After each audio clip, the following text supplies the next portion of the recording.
China manja అమ్మినా కొన్న arrest చేశాం. ఎవరికైనా గాయమైతే పతంగి ఎగరవేసిన వాళ్ళే బాధ్యులు.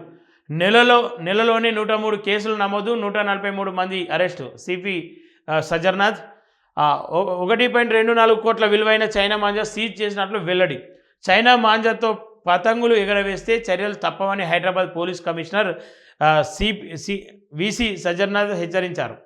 చైనా మాంజాతో ఎవరికైనా గాయమైతే పతంగి ఎగరవేసిన వ్యక్తులనే బాధ్యులుగా చేసి కేసు నమోదు చేస్తామని, చైనా మాంజా అమ్మకాలు జరుగుతున్న బహిరంగ మార్కెట్లు, ఈ-కామర్స్ ప్లాట్ఫారంలపై నిఘా పెట్టామని వెల్లడించారు.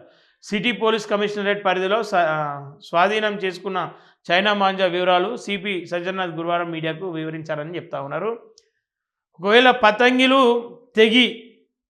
పతంగులు తెగిపోయి దారం ఎక్కడనో ఇరికి ఆ దారం వల్ల ఎవరికైనా గాయం అయితే అప్పుడు ఎవరిని బాధ్యులు చేస్తారు?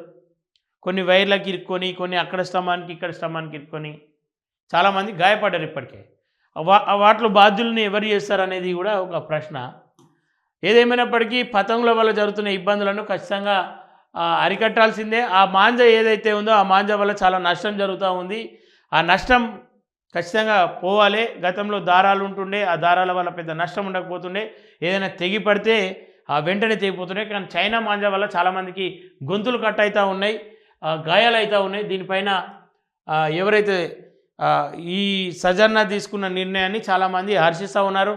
దానివల్ల జరిగే నష్టాన్ని కూడా ప్రజలకు వివరించి, దానివల్ల ప్రజలకు నష్టం జరుగుతూ ఉందని చెప్పేసి ఇంకా క్లియర్గా వివరిస్తే ఇంకా మెరుగైన మద్దతు లభించే అవకాశం ఉంది. పతంగులు ఎగరవేసే వాళ్ళు కూడా కొంత జాగ్రత్తగా ఎగరవేయాలి. మన వినోదం ఇంకొకరికి విషాదం కాకూడదు.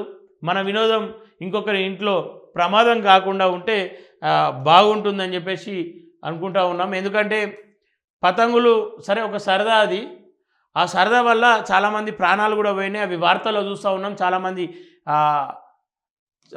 మెడ తెగినటువంటి సందర్భాలు, లేదంటే ఇంకొన్ని చాలా ఇబ్బందులు ఎదురైనాయి.